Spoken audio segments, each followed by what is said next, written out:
cut off the hardened tip, and you can usually save most of the caulk inside. Start by holding the tube upright with the nozzle pointing up so any loose skin can fall away. Then use a utility knife or heavy scissors to cut the nozzle off 1/4 to 3/8 of an inch from the base, depending on how much blockage there is. If the caulk is very tacky near the cut, you can gently press from the back to extrude a small bead and wipe it with a rag to check consistency before attaching anything. Fit a replacement nozzle such as a Tubanu tip or a screw-on replacement nozzle that matches the tube thread, making sure the new tip seats evenly so it will not leak at the base.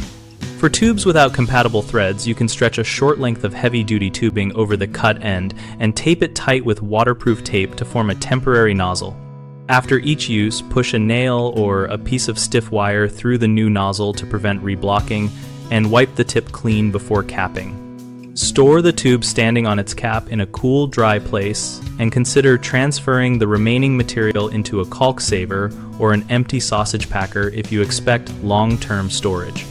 People often cut too little and leave a partially blocked nozzle, which causes uneven beads, so cut back to fresh material and verify flow before use.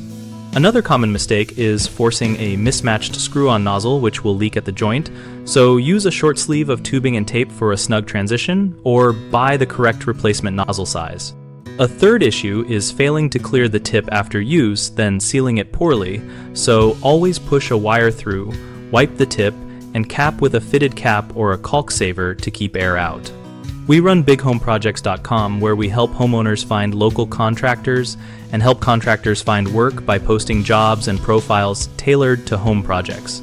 We also host a discussion community so users can trade tips like nozzle repair methods and get real-world feedback from neighbors and professionals.